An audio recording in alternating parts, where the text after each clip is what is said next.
Como hemos estado estudiando esta preciosa carta, Pablo inicia la defensa de su ministerio en el capítulo 2, versículo 14. Él empieza a defender el ministerio, pero para poder defender el ministerio, él tiene que explicar en qué consiste el ministerio que Dios le ha dado. Y no se puede explicar el ministerio sin conocer verdaderamente el evangelio, porque del evangelio parte todo. Y por eso Pablo, él empieza a desarrollar esta porción, en primer lugar, enseñando que somos predicadores de la palabra de Dios, que con sinceridad hablamos de Cristo como de parte de Dios y delante de Dios. Y también que somos ministros del nuevo pacto, que Dios nos ha delegado esa tarea de poder predicar su palabra, el ministerio del Espíritu, también le dice Pablo en el capítulo 3. Con esa línea de pensamiento es la que nos vamos a encontrar en estos momentos. La semana pasada iniciamos el capítulo 4 hablando acerca de ser ministros de Cristo. Y en el último versículo que desarrollamos la semana pasada, y si usted va conmigo al versículo 6, dice, pues Dios que dijo de las tinieblas resplandecerá la luz, es el que ha resplandecido en nuestros corazones para iluminación del conocimiento de la gloria de Dios en el rostro de Cristo. Dios nos ha entregado un mensaje y este mensaje es poderoso, este mensaje ilumina, quita el velo para que las personas vean su estado de pecado y se puedan arrepentir y correr a Cristo en arrepentimiento y fe y ser convertidos. Pero el que hace la obra es Dios. A través del evangelio, a través del mensaje de la cruz, de la obra de Cristo. No existe salvación lejos de Cristo, amados hermanos.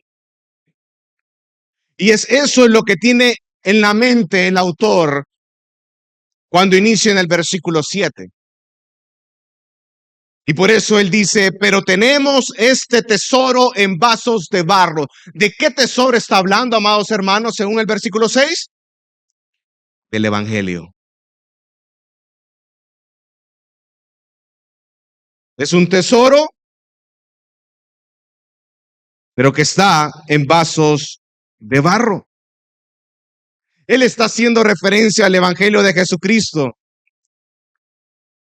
El precioso, glorioso mensaje del evangelio de nuestro Señor Jesucristo.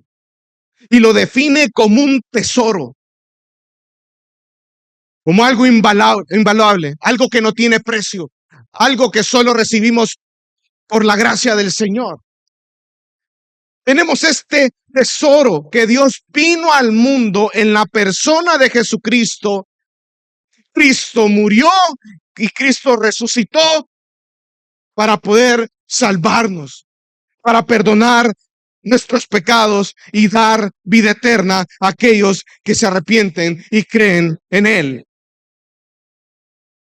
El evangelio revela las verdades más profundas, recónditas, que están escondidas en el corazón de Dios.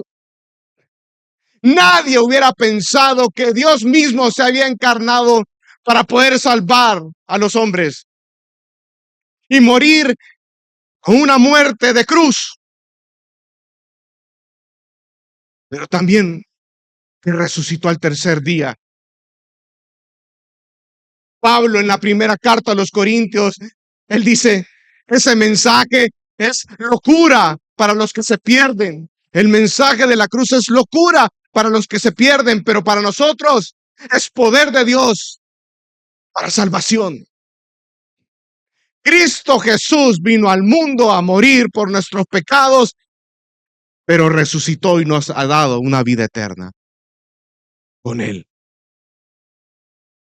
Ese es este tesoro que nos revela las verdades más profundas del corazón de Dios, que por medio del evangelio Los hombres son libres del pecado y de la muerte. Hebreos 2:14 lo dice.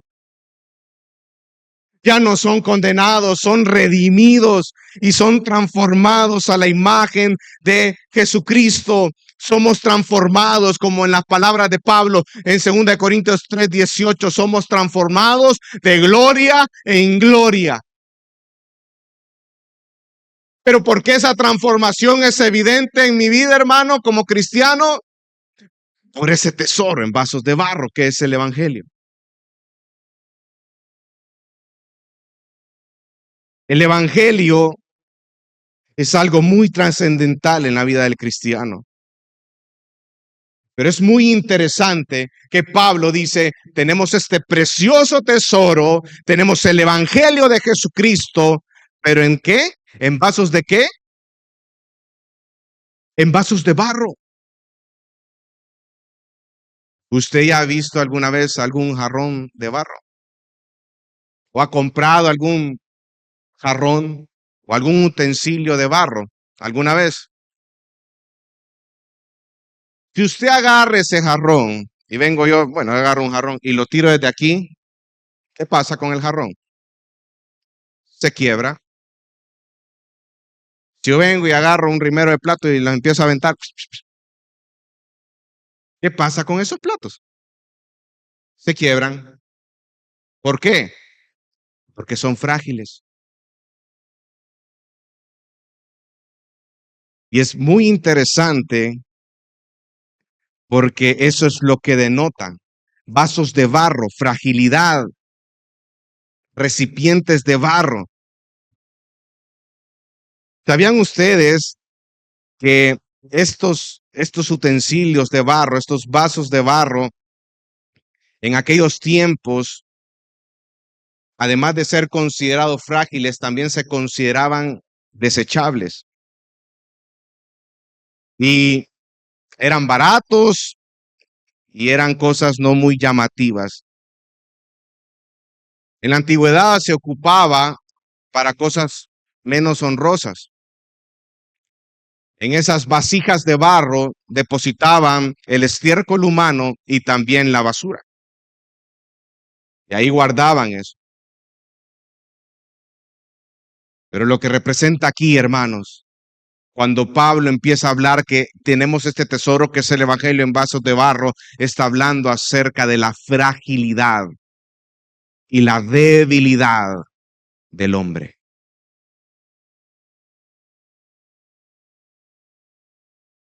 Nosotros, hermanos, somos débiles.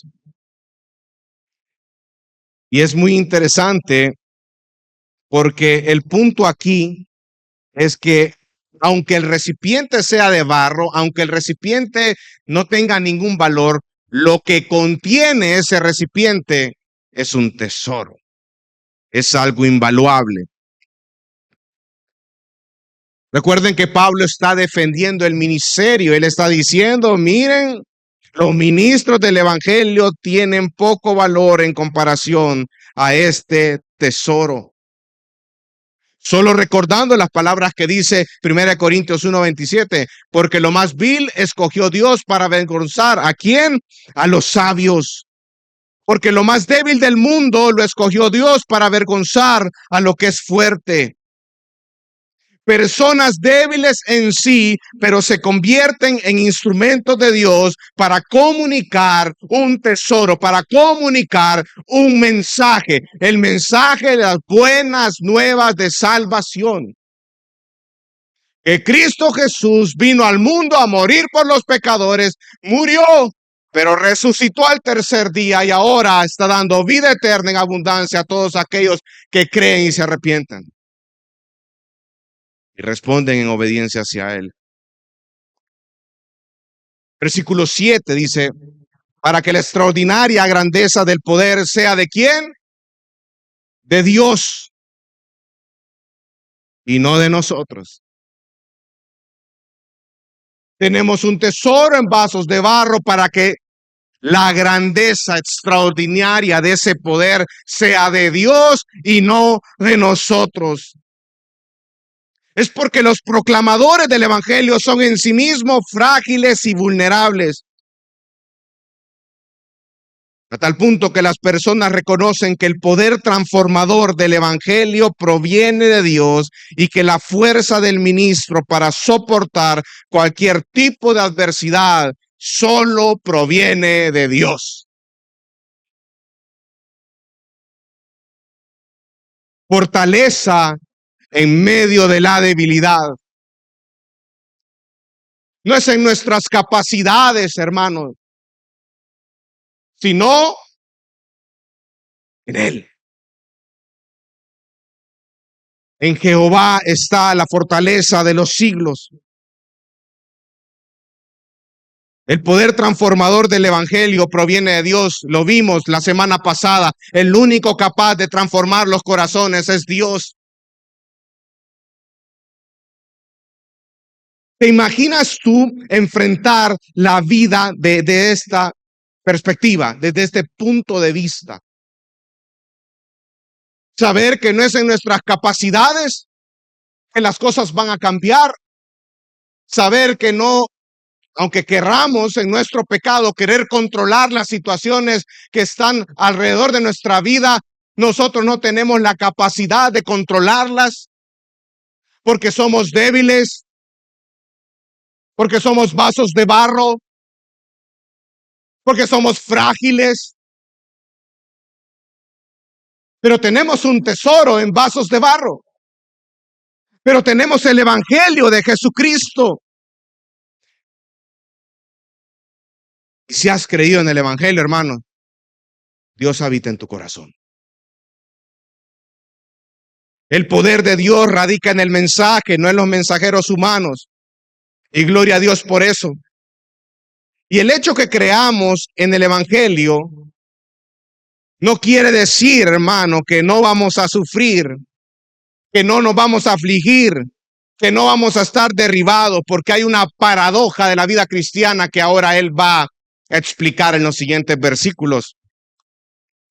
Versículo 8 dice: afligidos en todo, pero no agobiados, perplejos, pero no desesperados, perseguidos, pero no abandonados, derribados, pero no destruidos.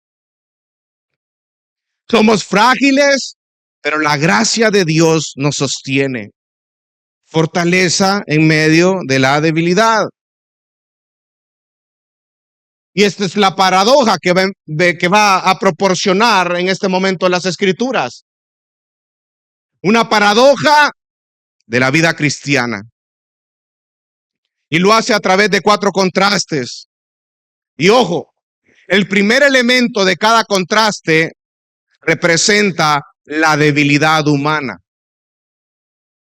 Y el segundo elemento de cada contraste representa el poder de Dios o la intervención de Dios. Ahora, este segundo elemento de cada contraste no significa una negación de la realidad de la cual estamos viviendo. Porque muchas veces cuando estamos atravesando momentos difíciles en nuestra vida, una de las defensas que nosotros tenemos ante estas situaciones que nos abruman, que nos afligen, que sufrimos, es la negación de la realidad. Pensar que ese problema no está ahí, cuando en realidad ese problema sí está ahí. Pero este versículo no me habla acerca de la negación de la realidad. Ni mucho menos me habla acerca de la eliminación de esa dificultad en mi vida. No, pero hay algo que cambia en mi corazón. Y eso se lo adjudica a una intervención de Dios mismo en mi vida. Y es lo que vamos a ir desarrollando. Mira el primer contraste, dice: estamos afligidos en todo, pero no ¿qué? Agobiados. Afligido en todo representa la debilidad humana.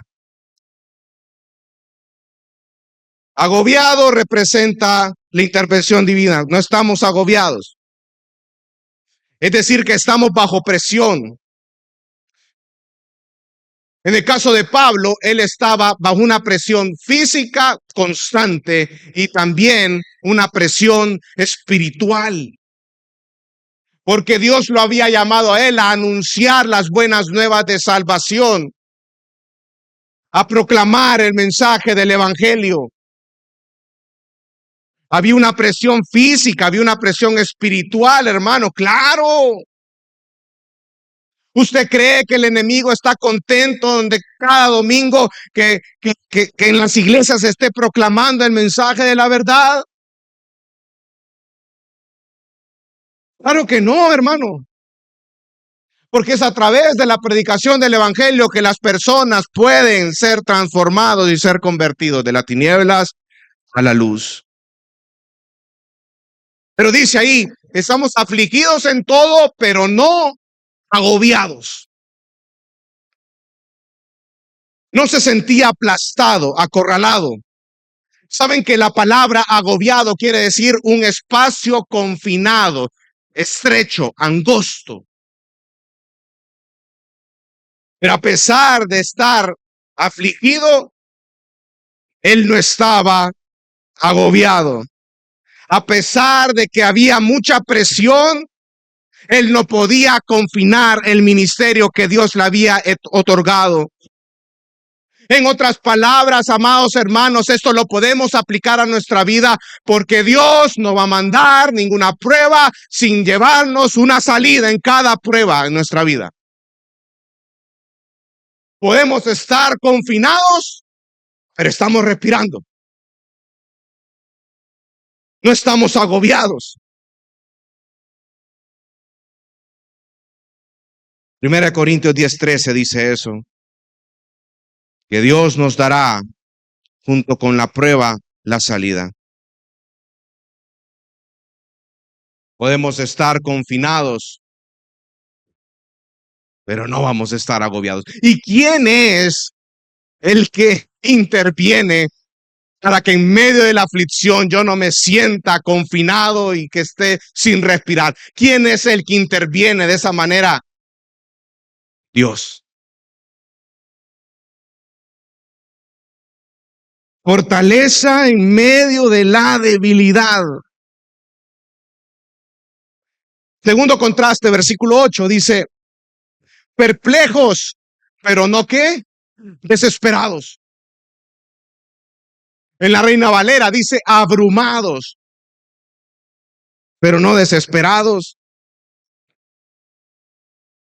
Debilidad humana, estar abrumado, estar perplejo. Interversión divina, pero no estamos desesperados. Podemos estar abrumados, pero no llevados a la desesperación. Podemos estar en aprietos, sí, pero no perdidos. Y saben, un ejemplo que podemos ver en esta segunda carta a los Corintios está en el capítulo 1, versículo 8, que lo estudiamos hace un par de meses. Dice, porque no queremos que ignoren, hermanos, acerca de nuestra aflicción sufrida en Asia, porque fuimos abrumados, fuimos perplejos, estuvimos perplejos, abrumados en sobremanera más allá de nuestras fuerzas, de modo que hasta perdimos la esperanza de salir con vida. Pero mire lo que pasó. Versículo 9, de hecho, dentro de nosotros mismos ya teníamos la sentencia de muerte. Ya Pablo ya se había considerado muerto. Él ya había en su mente dicho, yo de esta no voy a salir vivo. Y cuando estudiamos este pasaje, nos preguntábamos, ¿qué tipo de situación ha de haber pasado Pablo para que esto le abrumara a él? Una persona que había sido encarcelada, que había sido apedreada, que había sido azotada, que había sido perseguido por causa del evangelio. Pero esta situación en Asia, en particular, lo había abrumado, lo había dejado perplejo. Él ya se había considerado muerte en esta situación. Pero dice el versículo 9, a fin Miren, ¿cuál era el propósito del Señor en medio de toda esta prueba? A fin de que no confiáramos en nosotros mismos, sino en Dios que resucita a los muertos. O sea, pastor, que el Señor le permitió pasar por esa prueba que lo abrumó a Pablo para que él confiara en Dios. Sí.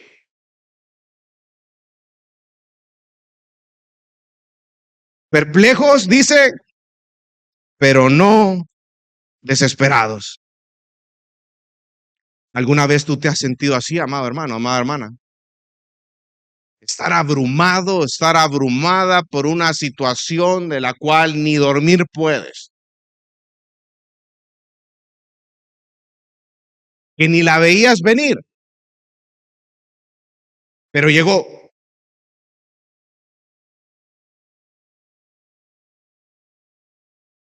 Algo que te está pasando,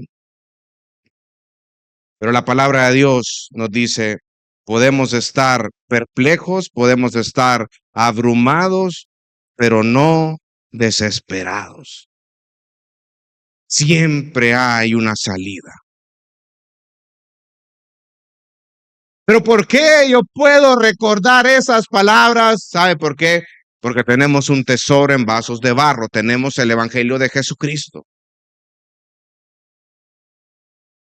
En lugar de enfocarme en mí, yo estoy enfocándome, y lo vamos a ver más adelante, Dios nos da vida en los siguientes capítulos. Estoy poniendo mi esperanza en Cristo. Porque en medio de todo eso que me está abrumando, en medio de todo esto, ¿sabe qué? Aunque mi corazón está perplejo, aunque mi corazón está abrumado y aunque mi corazón no quiere que pase eso, pero no me desespero. ¿Pero por qué razón yo no me puedo desesperar en medio de la prueba, hermano? Por una tan sola razón, y es la intervención de Dios en mi vida por medio del Evangelio de nuestro Señor Jesucristo. No estamos desesperados porque nuestra confianza está puesta en Él. Y el Evangelio nos recuerda a nosotros continuamente la necesidad de Dios que tenemos, hermano. Dejemos a un lado esa manera de ver la vida pensando que el Evangelio solo es al inicio de la vida cristiana. Sí, necesitamos el Evangelio porque es a través de ese mensaje que las personas son transformadas. Pero el Evangelio debo de mantener y debo de crecer durante toda mi vida. El recordar que es por gracia lo que estoy viendo en mi vida. El recordar que es por gracia que me estoy congregando en una comunidad de la fe y poder crecer con mis hermanos de la fe es producto del Evangelio de nuestro Señor Jesucristo. Estamos perplejos, estamos abrumados, pero no estamos desesperados. Porque tenemos a Dios, hermano. Tercer contraste, versículo 8. Versículo 9, perdón, dice, perseguidos, pero no abandonados. Saben que cuando ocupa la palabra perseguido, y es muy interesante, porque habla acerca de la persecución de un animal en una cacería.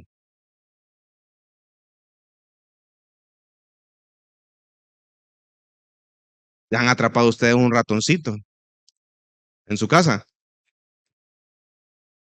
Después de que pega el grito, vea, vea que ve la colita del ratón, ve el ratón chiquitito, bonito ratotito. ¿Usted qué hace? Le llama a su esposo, ¿va? Pero ¿qué es lo que empiezan a hacer? Lo empiezan a perseguir, lo empiezan a arrinconar, ¿verdad? Y si tienen un gato, agarran el gatito, ¿ve? Lo tiran ahí, cierran ahí donde está en el cuarto para que... Yo eso hacía antes cuando vivía allá en mi casa, allá en La Rábida, ahí por Mexicano, ¿verdad? Yo cuando veía, porque en mi casa, hermano, la casa de mis abuelos, donde yo me crecí, a la par, nosotros teníamos una fábrica de colchones, ¿ya? Entonces siempre salían ratones y ratas. Y nosotros nos acostumbramos a tener gatos en la casa, precisamente por eso. Y yo me acuerdo que en una oportunidad a mí me llevaron un gatito, un gato montés, de esos de campo. Me encantó ese gato. Yo amé ese gato. Negrito, con garritas y ojos amarillos. Y lo que me encantaba de ese gato, como venía, me lo regalaron de Chalatenango, una familia de Chalatenango, allá a La Palma. Como él estaba acostumbrado a andar en los matorrales y en el campo, era un cazador. Entonces yo, cuando vi ese gatito y lo vi ahí todo, la primera rata que encontré, empecé a cerrar a donde estaba y solo por medio de la ventana, medio abrí la ventana y tiré al gato. Y estaba viendo ahí cómo el gato perseguía al ratón para cazarlo. Ahora, esa es la idea que trae Pablo acá. Perseguidos, pero no abandonados. Los enemigos asediaban a Pablo para matarlo. ¿Por qué? Por causa del mensaje que él estaba predicando. Y él dice, miren, somos perseguidos, pero no estamos abandonados. ¿Abandonados por quién? Por Dios. ¿Sí o no que cada vez que uno pasa por un momento, una prueba difícil en medio de todo esto, lo primero que piensa en su mente que es, estoy solo, estoy sola, nadie me entiende? Mire qué preciosa palabra para nuestras vidas. Podemos estar perseguidos, pero no abandonados por Dios. Dios, nuestro Señor, no nos deja atravesar ninguna dificultad imposible solos.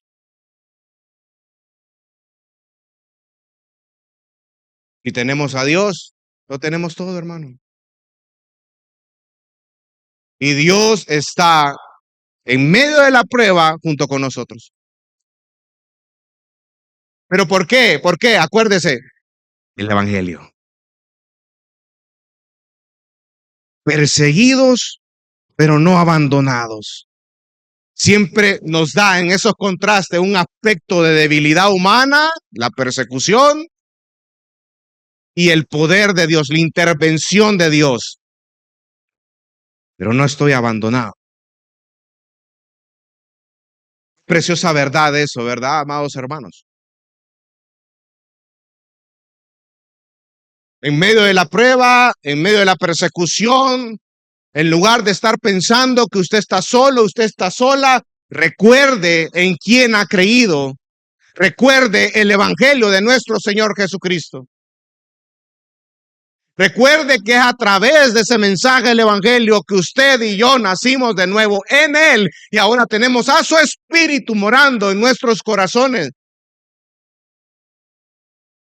Y es a través de ese mensaje, es a través de ese sacrificio que nosotros tenemos acceso al Padre para orar, para clamar, para estar con Él en intimidad.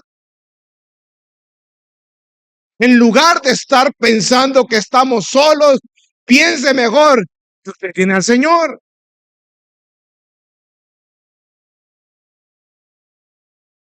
Doblegue más en oración. Aumente sus tiempos con el Señor.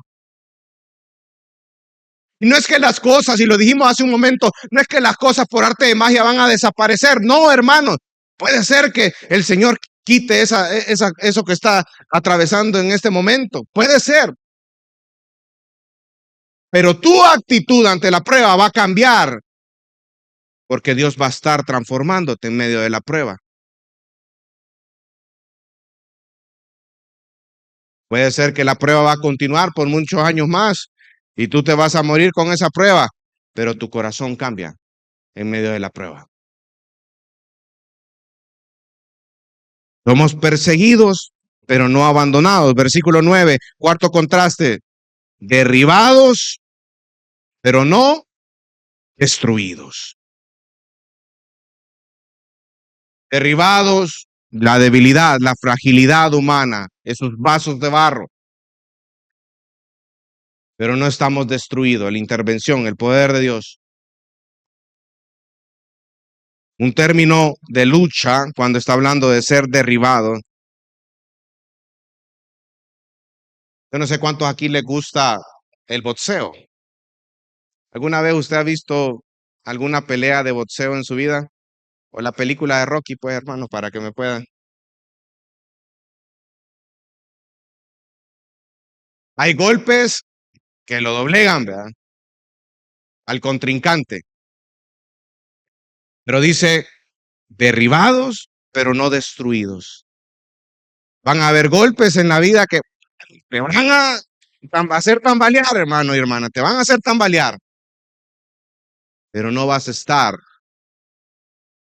destruido. Noqueados, pues, noqueados. Se ha visto que cuando ganan, vea, porque ahí está ya tirado, ya está inconsciente, ya no puede hacer nada. Y vienen y empiezan a contar, vea, hasta 10, ya esta persona ya está vencida. Victorioso, tal persona. Dice que estamos derribados, pero no destruidos. ¿Sabían ustedes que en Hechos 14 nos muestra una situación que experimentó Pablo en Listra, que dice que en Listra él fue apedreado a tal punto que las personas pensaban que Pablo estaba muerto y lo sacaron de la ciudad arrastrado? Pero no estaba muerto. El siguiente día dice que Pablo se levantó de nuevo y partió. Derribados, pero no destruidos. En una oportunidad me tocó ir a visitar a un familiar de una hermana de la iglesia y me llamó mucho la atención algo. Yo se le estaba comentando a mi esposa y yo le decía, fuimos a visitarla porque ella tiene ahorita cáncer y está con una metástasis.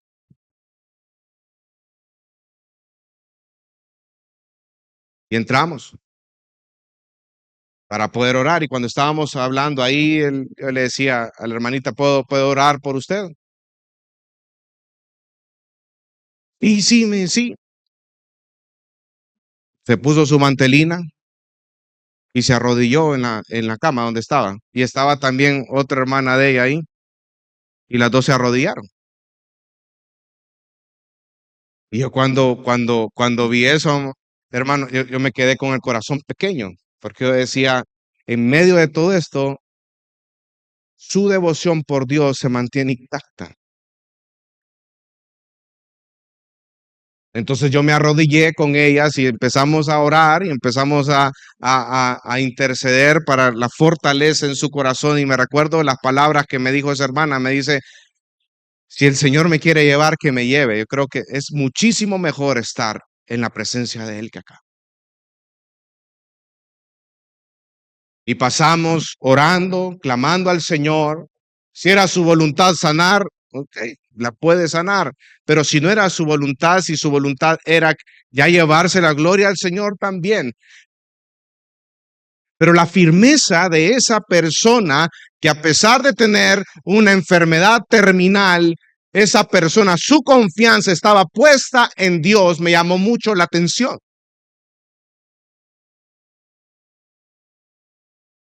Estamos derribados, pero no destruidos. Puede estar uno por una situación a tal magnitud, perplejo, abrumado por toda esta situación, pero no estamos destruidos. Porque nuestra confianza está puesta en Cristo. Porque nuestra confianza está puesta en Dios. Y al ver estos cuatro contrastes, claramente concluimos que no es en nuestras capacidades, hermanos. No es por nuestra valentía, sino por el poder de Dios que se manifiesta en medio de la debilidad humana. Porque tenemos un tesoro en vasos de barro para que la grandeza extraordinaria del poder sea de Dios y no de nosotros.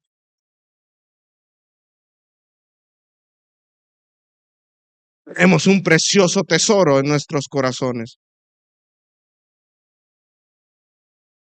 Versículo 10 dice, llevando siempre en el cuerpo por todas partes la muerte de Jesús, para que también la vida de Jesús se manifieste en nuestro cuerpo.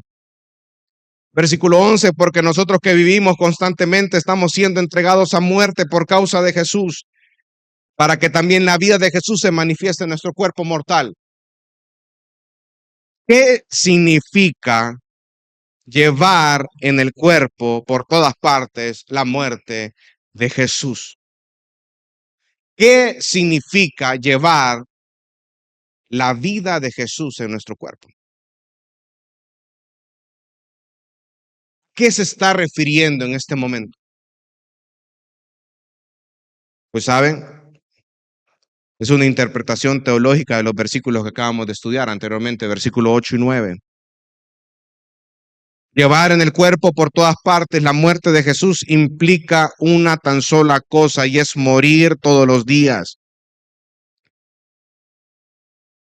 El sufrimiento es para nuestro diario vivir.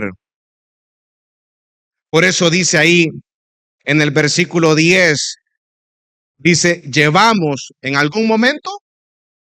¿Qué palabra dice ahí, hermano? Siempre. Llevamos siempre en el cuerpo por todas partes la muerte de Jesús. Y esa palabra siempre indica un proceso prolongado, no es un evento en particular. Y dice que llevamos siempre la muerte de Jesús en nuestro cuerpo.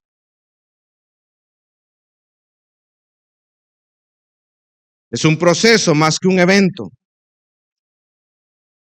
Para el cristiano representa esa debilidad, es decir, aflicciones, estar perplejo, estar perseguido, estar derribado. Todos los días nos enfrentamos a nuestra debilidad. Estamos siendo entregados a muerte por causa de Jesús. ¿Para qué? Para que la vida de Jesús se manifieste en nuestro cuerpo mortal. Esa vida inmortal de Jesús resucitado y la vida que Él imparte por medio de su Espíritu. En los versículos anteriores, Él lo describe, esa intervención de parte de Dios, que no estamos agobiados, que no estamos desesperados, que no estamos abandonados, que no estamos destruidos. Esa vida que parte del nuevo nacimiento que viene por medio de creer el mensaje del Evangelio de nuestro Señor Jesucristo. Gálatas 2:20 dice, con Cristo estoy juntamente crucificado, ya no vivo yo, mas vive Cristo en mí. Porque Pablo podía decir esas palabras en Gálatas, porque era una persona que había nacido de nuevo.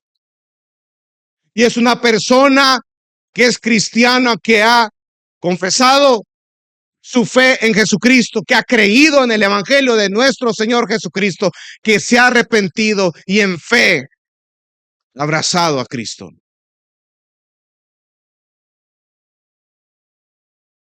Por eso es que él dice, ya no vivo yo, mas vive Cristo en mí. Ya no soy yo, sino que es la obra de Cristo continuamente en mi corazón pecador. Mis amados hermanos, el poder de la resurrección de Jesucristo se ve en la paciencia ante el sufrimiento. El poder de la resurrección de Cristo se ve en la paciencia ante el sufrimiento. Filipenses 3:10 dice, y conocerle a Él, el poder de su resurrección y la participación en sus padecimientos, llegando a ser como Él en su muerte. Porque en nuestra debilidad, en nuestra humanidad, cuando estamos sufriendo, ¿qué es lo que queremos que pase en ese momento, hermano? Que se elimine todo. Queremos pasar alto ese paso, ya, y que se vaya. En nuestra humanidad, en nuestra debilidad. Corremos mientras Dios camina. Los procesos de Dios son procesos que transforman un corazón de un pecador. ¿Y los transforma en qué? En el carácter de Cristo. ¿Y Cristo cómo era Cristo? Paciente, humilde y manso. Por más que queramos correr en los procesos de Dios, si Dios ha determinado hacer la obra específicamente en tu corazón, por más que corras, hermano, la prueba va a estar ahí. El poder de la resurrección de Cristo se ve en la paciencia ante el sufrimiento.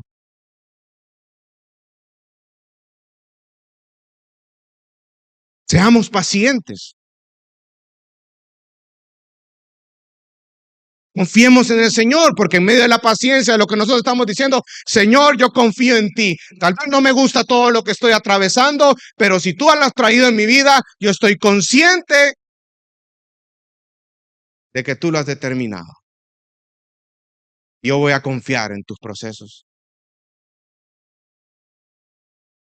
Voy a ser paciente en medio de todo esto. Y voy a darte la gloria en cada etapa. Como dice el teólogo Murray en su comentario en segunda carta a los Corintios, me encantó, dice, sufrir por y con Cristo es morir con Cristo. Sufrir por y con Cristo es morir por Cristo. Para el cristiano, el sufrimiento no es una señal de decepción divina, sino una oportunidad para el compromiso divino.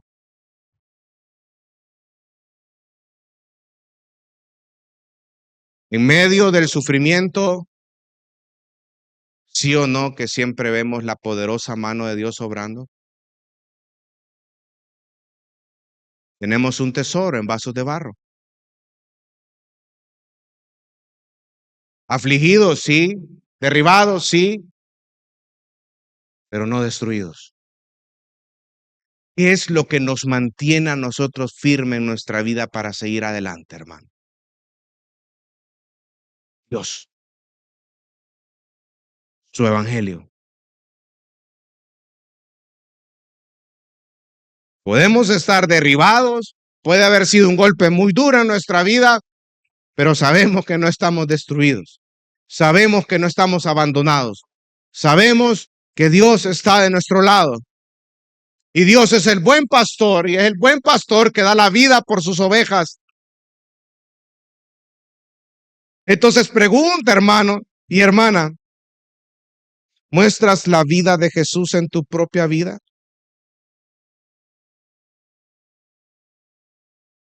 ¿Cómo sufres en tu vida? Pablo lo dice de una manera muy preciosa. Llevamos siempre en el cuerpo por todas las partes la muerte de Jesús para que también la vida de Jesús se manifieste en nuestro cuerpo. Versículo 12. Así que en nosotros obra la muerte, pero en ustedes la vida. Hay una relación proporcional entre la muerte y la vida en este versículo. Cuanto más profundo es la experiencia de las pruebas y el sufrimiento en el ministerio, más rica será su experiencia en cuanto a las alegrías y privilegios de la vida cristiana.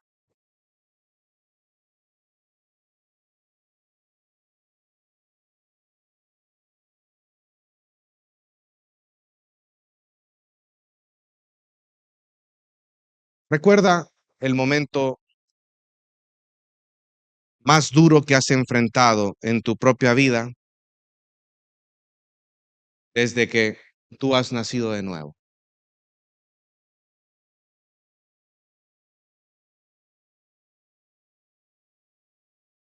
¿Cómo respondiste a eso?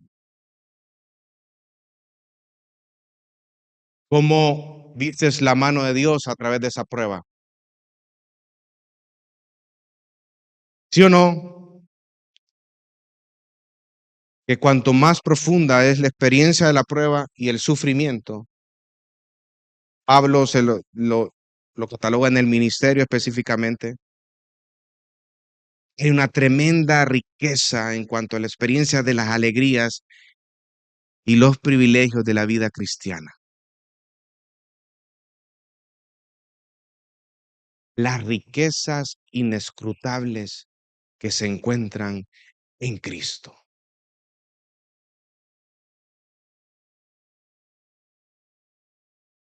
Interesante porque a través de las pruebas lo que Dios está haciendo es botando todos esos ídolos que hay en mi corazón. Y él dice, todos estos ídolos nada son. Y empieza con un corazón muy tierno, muy amoroso, a quitar todas esas asperezas, todo eso malo que hay en nuestro corazón para forjar la imagen de Cristo en mí. Dios está haciendo la obra. Pablo lo dice muy bonito en Colosenses 1:24. Ahora me alegro de mis sufrimientos por vosotros y en mi carne, completando lo que falta de las aflicciones de Cristo, hago mi parte por su cuerpo que es la iglesia. Me alegro de mis sufrimientos. ¿Quién es el que da esa alegría en medio del sufrimiento, hermano? Claramente hubo una intervención del poder de Dios en el corazón de Pablo, que en medio del sufrimiento Pablo le daba la gloria a Dios, él estaba alegre, él estaba gozoso, que en medio de esa situación, de ese sufrimiento, él podía estar experimentando el gozo y la alegría de estar en Cristo. Solo Dios puede hacer eso, porque tenemos un gran tesoro que es el Evangelio en nuestros corazones. Ahora bien,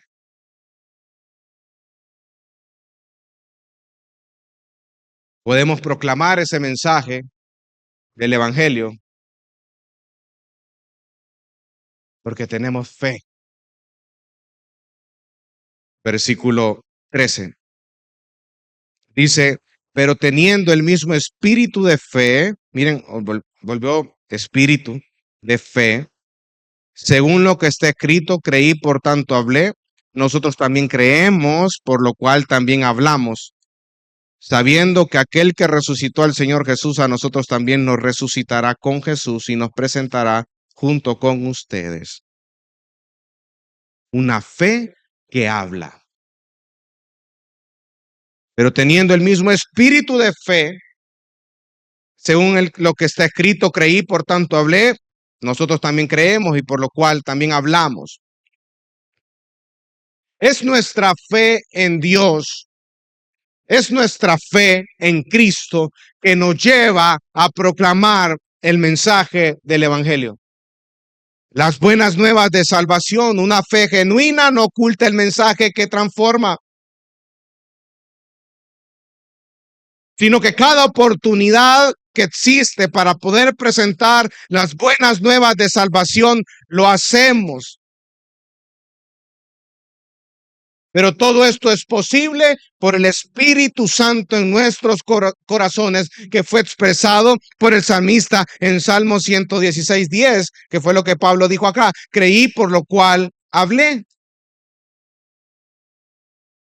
Es nuestra fe lo que nos mueve para predicar el mensaje.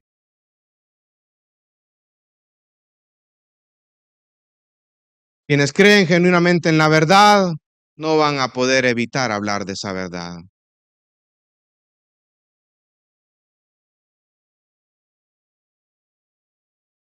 Porque sabemos lo que ese mensaje hace en el corazón de una persona que está muerta en sus delitos y pecados. Ese mensaje los transforma. Las buenas nuevas de salvación. Cristo Jesús, la esperanza de gloria. Es el medio que Dios ha dado para salvar a pecadores de las tinieblas a la luz. Proclamamos las buenas nuevas de salvación, ¿saben? Porque nuestra esperanza se encuentra en la resurrección de nuestro Señor Jesucristo. Mire lo que dice el versículo 14, sabiendo que aquel que resucitó al Señor Jesús, a nosotros también nos va a resucitar con Jesús y nos presentará junto con ustedes.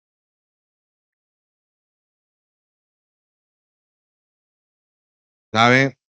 1 Corintios 15, y lo estuvimos estudiando hace unos meses, amplía mucho esta verdad acerca de la relación entre la resurrección de Cristo y la resurrección de los creyentes. ¿Qué pasa si en el contexto de Pablo en la primera carta a los Corintios, la iglesia de Corinto estaba negando la resurrección de los creyentes? Eso era lo que estaba abordando el tema Pablo en ese momento.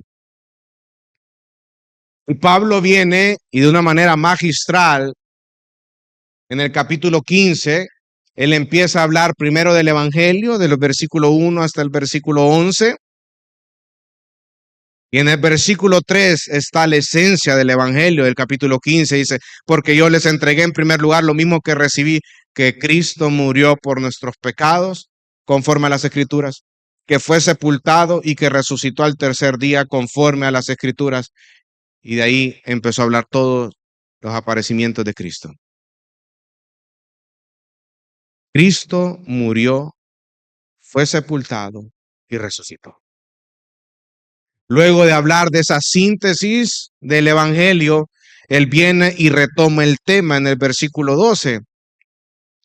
Y él empieza a desglosar qué implicaciones traía en la vida del creyente que niega la resurrección de los creyentes. Él dice en el versículo 13, y si no hay resurrección de muertos, entonces ni siquiera Cristo ha resucitado. Si estamos negando la resurrección de los creyentes, estamos diciendo implícitamente, Cristo no ha resucitado. Y si Cristo no ha resucitado, dice posteriormente, vana es nuestra predicación, vana es entonces nuestra fe.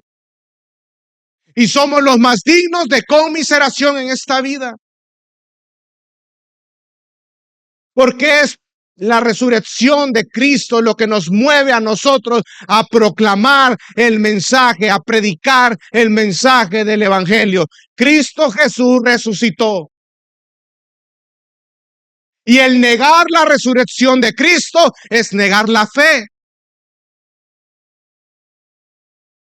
Porque nuestra confianza en Dios radica en quién, en la persona de Cristo. Yo confío en Dios porque por la obra de Cristo, porque yo creo que Cristo es mi Salvador. Yo creo que es mi Señor. Y como consecuencia de lo que yo creo que es un acto soberano de Dios en mi vida que me transforma para poder creer, es que yo respondo en obediencia.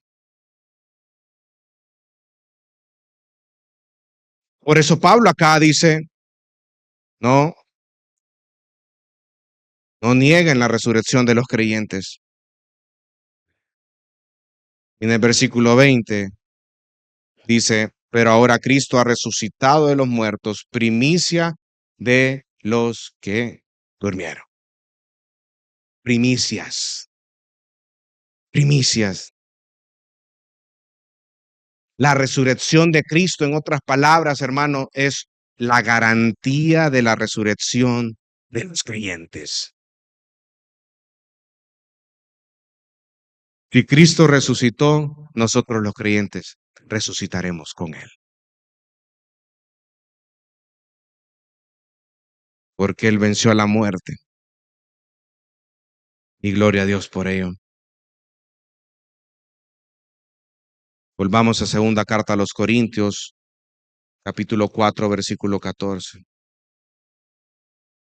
Dice, sabiendo que aquel que resucitó al Señor Jesús, a nosotros también nos resucitará con Jesús y nos presentará junto con ustedes. Todo se centra en la resurrección de Jesucristo.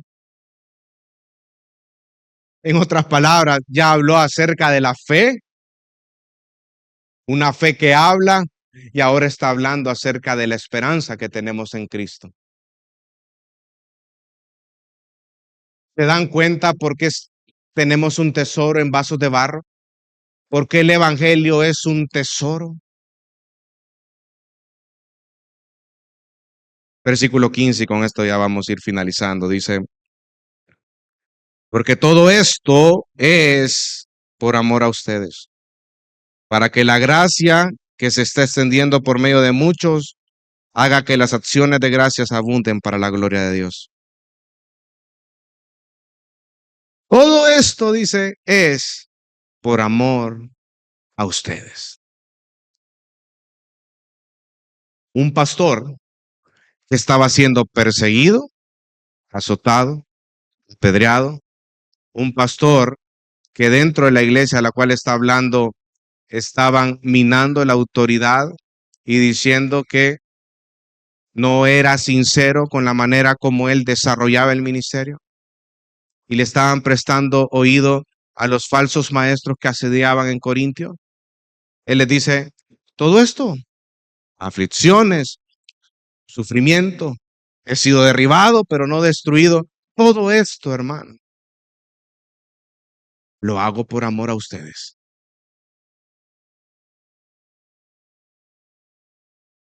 Por amor a ustedes. En otras palabras, lo que él está diciendo acá es abnegación. Estaba muriendo continuamente a su carne para que ese bendito mensaje del evangelio, para que ese tesoro en los vasos de barro llegara a los corazones de aquellas personas que no habían conocido a Cristo. Todo esto es por amor a ustedes, para que la gracia que se está extendiendo por medio de muchos haga que las acciones de gracias abunden para la gloria de Dios. Su meta final eran acciones de gracias para abundar para la gloria de Dios. Mis amados hermanos, a medida que nosotros prediquemos el mensaje del evangelio, glorificamos a Dios. Y cuando habla de la gracia de Dios en este versículo, se refiere a la obra de la gracia en la conversión. Tenemos un tesoro en vasos de barro.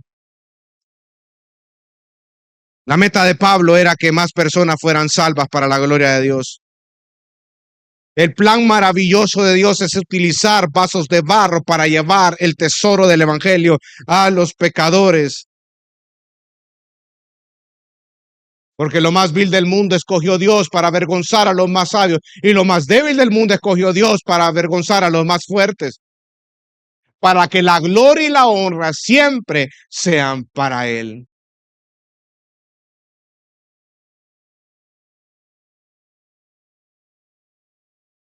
La locura de Dios.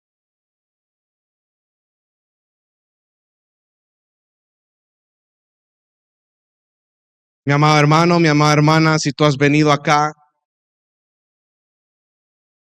tú no habías escuchado este mensaje del evangelio, solo hay un solo camino y es Cristo. La Biblia afirma que Cristo dice, yo soy el camino, la verdad y la vida, y nadie puede venir al Padre si no es por medio de mí. Solo es a través de Cristo que las personas pueden ser salvas.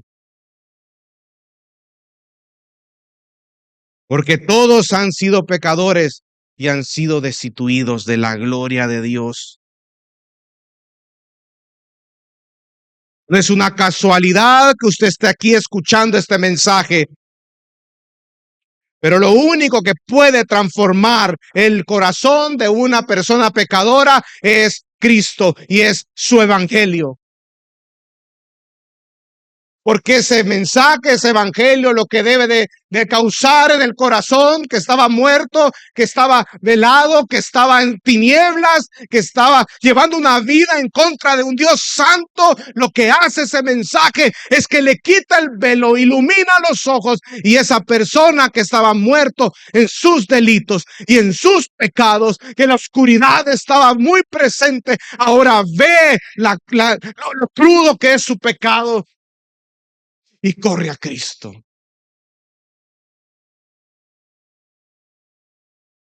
Conversión. Y deposita su confianza en Dios. Fe.